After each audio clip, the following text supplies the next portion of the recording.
बिस्मिल्लाहिर्रहमानिर्रहीम, अस्सलाम वालेकुम। मैं हूं मखदूम शहाबुद्दीन। 17 जुलाई 2025 जुमेरात का दिन। नाज़रीन इकराम, मशरिक़ वस्ता के अंदर इस वक्त हलचल है। एक जानिब तो इसराइल ने कल शाम पर और शाम के दारुल हुकूमत दमिश्क पर बमबारी की। वजारत दिफा, सदारती महल, कुछ भी नहीं छोड़ा, कुछ भी नहीं बख्शा।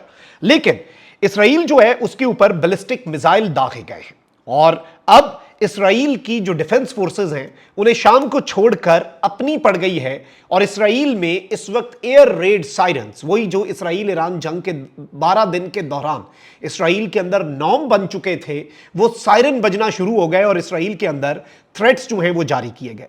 इस हवाले से नाज़रीन इकराम कुछ इंपॉर्टेंट डेवलपमेंट्स हैं जो आपके सामने रखनी है और मशरिक़ वस्ता की जो चेंजिंग सिचुएशन है, इस सिचुएशन के अंदर एक तरफ तो मिडल ईस्ट में आग है, तो वहीं दूसरी जानिब बाय द वे एक और खबर भी है, बल्कि आगाज उसी से कर लेते हैं, फिर तसल्ली से इसराइल पे हम बात करेंगे।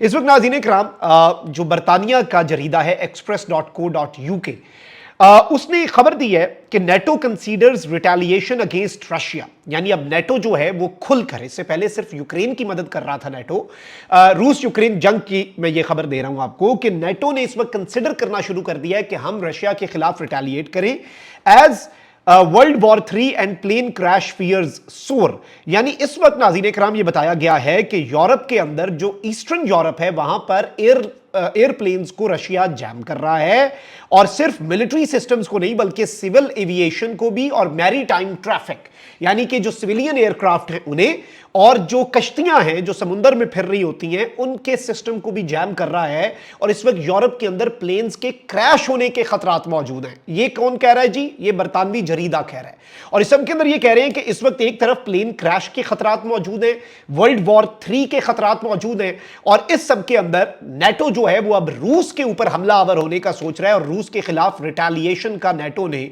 सोचना शुरू कर दिया है। और इस सब के अंदर नाज़रीन इकराम मैं आपको यह बता दूं कि यह बताया जा रहा है कि नेटो जो है उसे फोर्स किया जाएगा। यह नेटो का मौक़िफ़ है कि रशिया हमें फोर्स करेगा कि हम रशिया के मिलिट्री बेसिस पर रिटेलिएटरी स्ट्राइक्स करें और हम इस सब के अंदर डायरेक्टली रशिया को अटैक करें, क्योंकि अब जो है क्रेमलिन बाज़ाब्ता तौर पर दाना डाल रहा है यूक्रेन तनाज़े के अंदर नेटो को। अब ये जो सूरत हाल है नाज़रीन इकराम ये तशवीशनाक भी है और जारी बात है कि रशिया भी कह चुका है कि हमने हमले करने हैं। ट्रंप ने यूक्रेन को कहा है कि तुम मॉस्को और सेंट पीटर्सबर्ग पे क्यों नहीं मिसाइल दागते। रशिया के हवाले से ये बात आ रही है कि वो इवन एक टैक्टिकल न्यूक्लियर स्ट्राइक कर सकता है, तो इस पर भी हम अपनी नजर जरूर रखेंगे। आते हैं अब हम जरा इसराइल वाले मामले पर।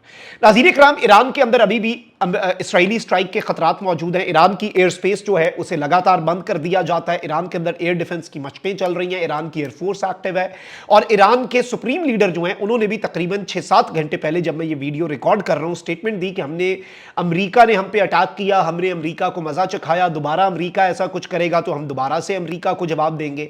अब इस स्टेटमेंट की जमाना अमन अगर है ये और सीज फायर का दौर है तो इस स्टेटमेंट की जरूरत क्यों पेश आई? देखिए, आग होती है तो धुआं उठता है, कुछ ना कुछ होता है जिसकी पर्दादारी होती है।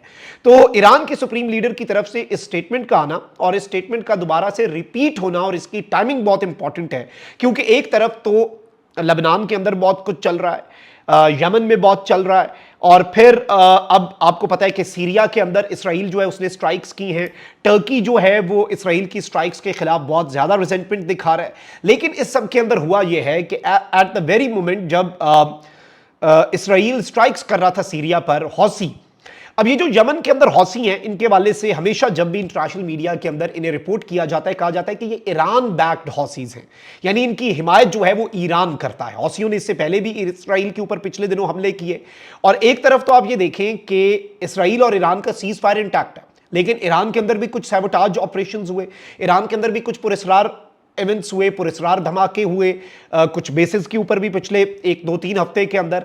लेकिन अब ईरान तो डायरेक्ट इसराइल पर हमला नहीं कर रहा, जिस तरह से इसराइल ने डायरेक्ट ईरान पर हमला नहीं किया, सीज फायर अपनी जगह पर मौजूद है। लेकिन अब जो हौसी हैं वो डायरेक्टली इसराइल को निशाना बना रहे हैं और एक ऐसे मौके पर जब ईरान को अमेरिका ने अगस्त तक की डेडलाइन दे दी है। इससे पहले भी खैर अमेरिका ने डेडलाइन दी थी और उस डेडलाइन से पहले ही इसराइल ने ऑपरेशन राइजिंग लाइन शुरू कर दिया था और अब राइजिंग लाइन 2.0 की बाज़गश्त है। लेकिन उससे पहले क्या हुआ है जी, हौसीज जो हैं उन्होंने बैलिस्टिक मिसाइल्स जो हैं वो इसराइल के ऊपर दागे और डिमोना शहर जो कि बहुत ही इंपॉर्टेंट है इसराइल का, वहां पर थ्रेट अलर्ट जारी किया गया और सदरन इसराइल के अंदर, इसराइल के साउथ में मैं आपको बताऊं कि सायरन्स जो हैं, एयर रेड सायरन्स बजना शुरू हो गए। आईडीएफ, इसराइली डिफेंस फोर्सेस, जो कि कुछ देर पहले तक सीरिया पर हमलावर थे, उन्होंने कहा कि जी we are working to intercept the threat, यानी हम कोशिश कर रहे हैं कि हम इसे इंटरसेप्ट करें। और फिर इसराइल का जो एयर डिफेंस है उसने इंटरसेप्टर मिसाइल छोड़े और एयर डिफेंस जो है इनका एक्टिवेट हुआ। और ये चीज आप याद रखिएगा कि जब एयर डिफेंस सायरन्स बजते हैं, एयर रेड सायरन्स बजते हैं, तो इसराइल के अंदर चूंकि बंकर्स का एक पूरा नेटवर्क है, उन्होंने बड़े अरसे से तैयारी की हुई है। अब यूरोप जो है, जर्मनी भी इस पर तैयारी कर रहा है कि रशिया ने कल को हम पे स्ट्राइक्स करनी है, तो हमें भी इसराइल की तर्ज पे हमारे पास बंकर्स होने चाहिए जिसमें हम अपने शहरियों को डाल सकें, और जल्दी करना होगा। ये इसराइल के अपने इंटेलिजेंस चीफ ने, जर्मनी के अपने इंटेलिजेंस चीफ ने कहा है। खैर, दैट इज अनदर स्टोरी। मैं इन्हें मिक्सअप नहीं करना चाहता, बट आपके सामने एक पिक्चर जो है वो क्लियर करना चाहता हूं कि इस वक्त जो ग्लोबल कॉन्फ्लिक्ट्स हैं, दो बड़े, मिडिल ईस्ट वाला और रशिया यूक्रेन, और ये कहीं ना कहीं कन्वर्ज भी करते हैं। ये चीज आप ज़हन में रखिएगा, क्योंकि अल्टीमेटली दोनों में एक स्टेक होल्डर तो वेस्ट है, और वेस्ट का मतलब है जी यूरोप भी, अमेरिका भी, सब एक ही है। थोड़ा बहुत इनका आपस में इख्तलाफ भी हो, बट इनका जो ओवरऑल एजेंडा है वो एक ही होता है। ट्रंप भी तो अब हथियार दे रहा है, कह के जी हमने हथियार नहीं देने यूक्रेन को। ट्रंप ने भी इसराइल का साथ दिया और डायरेक्ट स्ट्राइक की, ये कह करके जी मैं अमन करवाता हूं और मैं तो जंगे नहीं करवाता। तो ये चलता है, this is how things work. अब मैं आपको ये बताऊं नाज़रीन इकराम कि इसराइल के अंदर लोग जो हैं वो बंकर्स के अंदर घुसना शुरू हो गए, ये भी खबरें आई हैं हमारे पास। और यमन के जो हौसी हैं उनकी तरफ से इन मिसाइल्स का दागे जाना, ये बहुत ज़्यादा इंपॉर्टेंट भी है, और इससे नुकसान जो है उसकी तो बाद में चीज़ें आएंगी। लेकिन इसके साथ ही साथ पिछले हफ्ते में आपको ये बताऊं कि यमन के जो हौसी हैं, जिनके वाले से कहा जाता है कि वो ईरान बैक्ड हैं, एग्जैक्टली एक हफ्ता पहले उन्होंने कुछ कश्तियां डुबोई और उन कश्तियों को उन्होंने तबाह किया, और वो कश्तियां सिंक हुई, और ये जिम्मेदारी जो है वो भी हौसियों ने कबूल की। और उन्होंने फिर ये भी कहा कि जी यमन पर होने वाले कुछ हमले जो हैं इसराइल के, हमने नाकाम बनाए और हमने रिटेलिएशन की है, और हमने रिटेलिएटरी स्ट्राइक्स की है इसराइल के ऊपर। अब एक मरतबा फिर एट द टाइम जब इसराइल मशगूल था सीरिया पर अटैक्स करने में, इसराइल के ऊपर हौसी बैलिस्टिक मिसाइल दागते हैं। इसकी इंपॉर्टेंस एक ऐसे वक्त पे जब ईरान जो है उसके ऊपर इसराइल की दोबारा से स्ट्राइक की बात हो रही है, जब यहां तक बात चल पड़ी है कि जी अब सूरत हाल खराब से खराब तर हो सकती है, और जो B-2 बम्बार तैयारे हैं, बंकर बस्टर बॉम्ब्स हैं, MPU, वो इसराइल को दे दिए जाए, ताकि जब इसराइल को लगे कि जी ये रेड लाइन क्रॉस हो रही है, इसराइल को ठोक दे ईरान, ईरान को ठोक दे इसराइल, और ये इस तरह से मामलात हों। बट थिंग इज कि इस वक्त जो तनाज़ा है वो किस तरफ को जाएगा। मेरी इसमें कुछ बड़े आम तरीन लोगों से बात हुई है जो कि इस सूरत हाल से वाकिफ़ हैं, और मैं आपको सिर्फ इतना बता सकता हूं कि ईरान इस वक्त एंटिसिपेट कर रहा है, और जो सुप्रीम लीडर है ईरान के, उनकी जो स्टेटमेंट है वो बिला वजह नहीं है। वो आउट ऑफ द वे जाकर हवा में तीर नहीं चलाते। उनकी स्टेटमेंट का जारी करने का एक पूरा पीछे मकसद होता है, एक पूरा ब्रेन होता है, और उसके पीछे जो असल मकसद है उसे और उस बयान की टाइमिंग को समझना है। क्योंकि हमने सिर्फ ये नहीं देखना क्या कहा, हमने ये देखना होता है कि कब कहा और क्यों कहा और किन हालात में कहा, या फिर किन हालात से बचने के लिए पेशगी ये कहा।